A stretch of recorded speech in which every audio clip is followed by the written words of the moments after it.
Hello and welcome to yet another video here on the YouTube channel Spelforeningen The Fellowship. My name is Andreas Norwegian Viking, and today we take a closer look at the Battle Company's rule set scenario of Plague.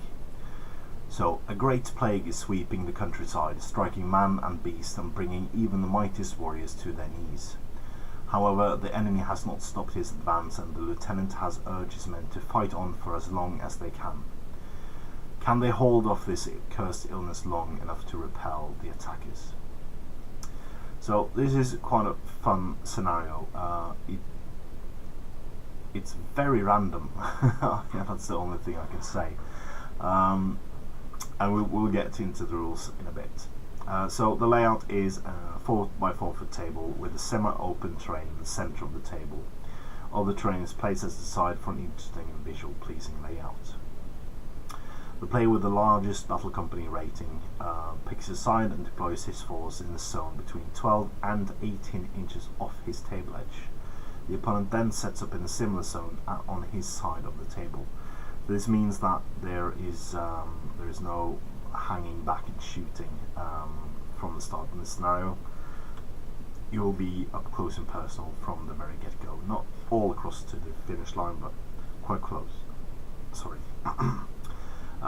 The objective is to reduce your opponent to 25% of his starting numbers. Should both players fall below 25% on the same turn, the battle is considered a draw. Now, there is a special rule that makes this scenario interesting, and that's after priority, each player rolls d6 for each model, rolled separately for mounts still on the board. On a 1, the victim succumbs to the illness and is removed from the table, regardless of wounds and fate still remaining.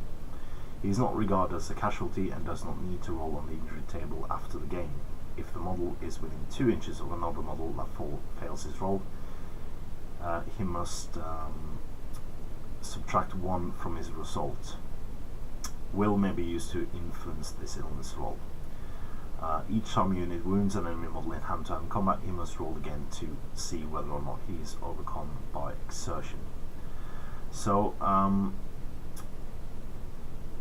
you basically remove models from the game without them being injured, permanently at least.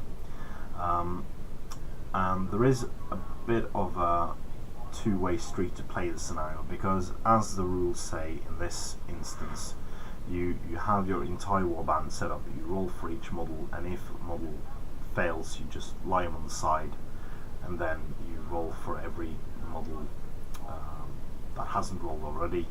And should it be a 1 or a 2, if you're within 2 inches of another model that have failed in the same turn, he's also injured. Struck by the plague, because so it can have a rolling effect.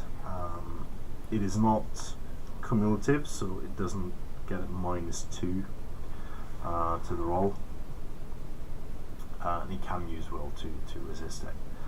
But I spoke to one of the authors of the kit earlier on today, actually, and yesterday, after we published a practice game between me and Wild using this scenario.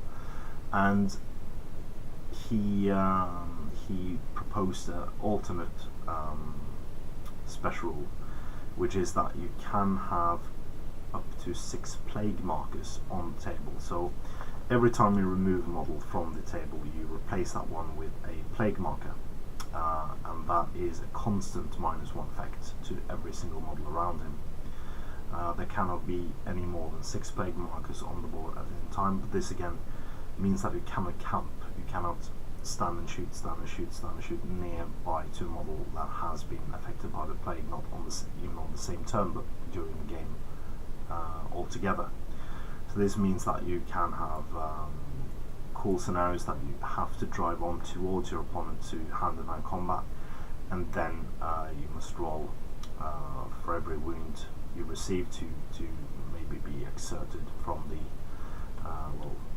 exhaustion, basically, of fighting sick, because every model in your warband is basically sick at this point, and just hasn't fainted due to the overexertion at this moment. And it is, however, a random scenario. I do recommend that you deploy very far from your own models in the beginning, and then also try to spread out the combats, because it is every single turn after priority you roll for this.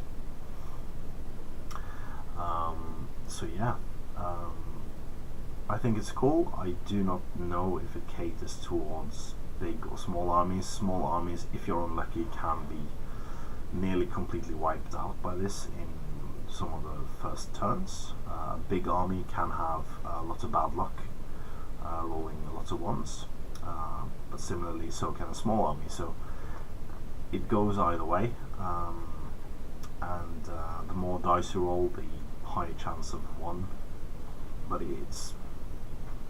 since it's just on a single, you can't mark percentages on single dice rolls basically, so it's up in the air a lot, but I think it's a cool scenario to choose. It does, if you're playing an opponent that has few models and is a very high rating than you, so for instance, if you are the underdog and you choose the scenario, you can win it by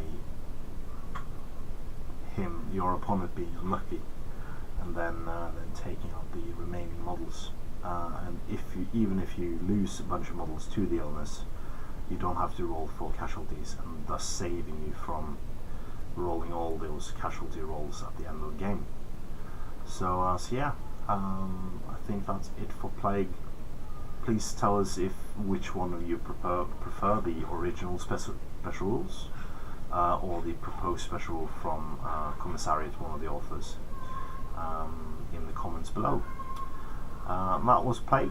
Please join us tomorrow as we take a closer look at the next scenario in the series, which is Aftermath. As always, please comment, like, share and subscribe, and support your Hobbit hobby.